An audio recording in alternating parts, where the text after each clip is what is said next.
So the next boundary condition that we are going to discuss is convective heat transfer boundary condition. This is usually used to model convective heat transfer from wall to the fluid. So the inputs required for this are basically given in this particular pictorial view of the panel for convective heat transfer boundary condition. The first input is the heat transfer coefficient, which has to be given here. The next input is free stream temperature, which is given here. This is the temperature of the outside free stream from which heat is coming in. There is one more boundary condition related to heat transfer, that is external radiation boundary condition. Instead of convection that is happening outside, if we want to include radiation that is happening outside, without considering it in geometry, we can use the radiation boundary condition. This is used when radiation heat transfer from exterior of your model is of interest. Remember, interior of the model, everything is taken care by fluent.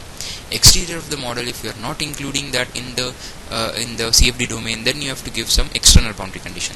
The inputs for that as required here shown is external emissivity and external radiation temperature. There is also combination of convection and radiation boundary condition. It is used to model combined effects of radiation and convection or both together. Inputs required as they are shown here include heat transfer coefficient, free stream temperature, external emissivity and external radiation temperature. Remember that the external radiation temperature can be different from the free stream temperature. This is the particular equation that is used. There is Q mixed is equal to Q convection plus Q radiation.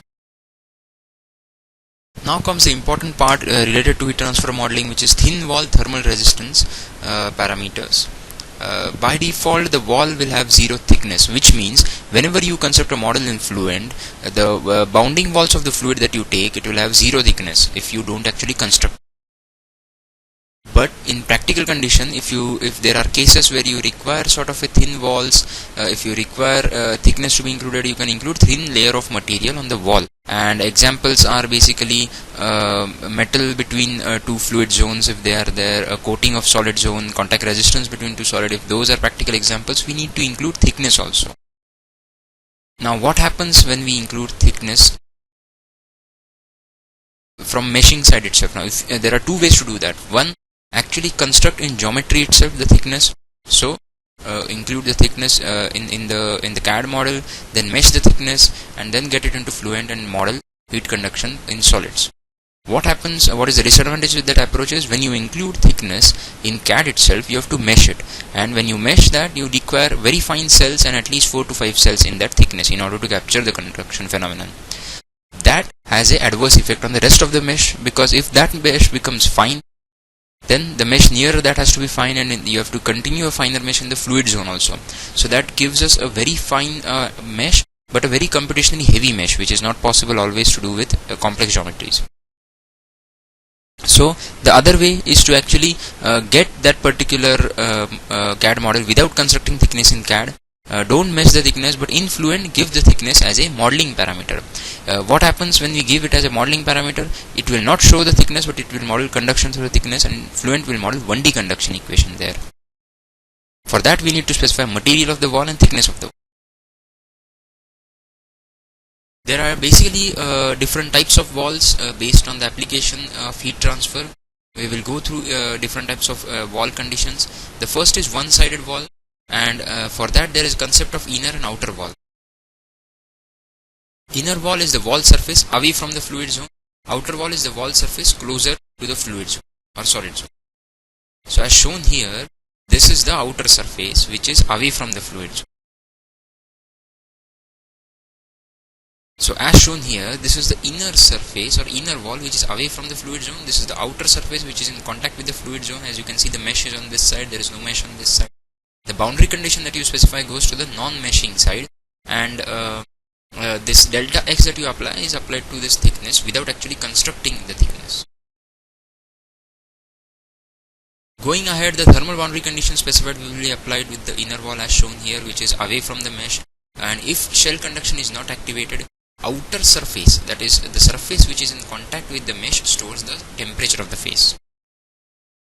Inner surface stores the boundary condition. So always the calculated values will be displayed, be available at the inner surface, at the outer surface which is in contact with fluid, but the boundary condition that you specify will be available at the outer surface. always remember this, that the temperature calculations that are done, and the results of the temperature, those will be stored at the outer surface. Outer surface means the surface which is in contact with the meshed side or the fluid side. Inner surface, which is actually the surface which is not in contact with the meshed side on the fluid side, that stores the boundary condition. But if we activate the shell conduction, the shell cell temperature will be stored on the inner surface. That is, the inner surface will have the shell cell's temperature. Inner surface meaning the surface which is opposite to the mesh side or which is on the non-fluid side. Only constant thermal conductivity can be applied for thin walls, and heat generation in the walls can also be specified.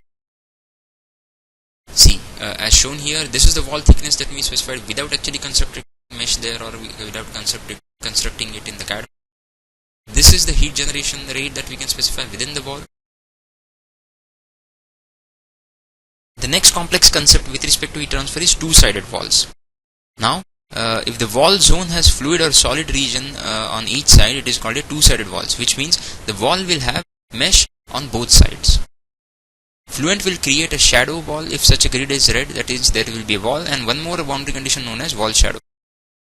Two-sided walls can be coupled, saying that whatever is happening on the one side, just couple them and maintain continuity of flux through that wall.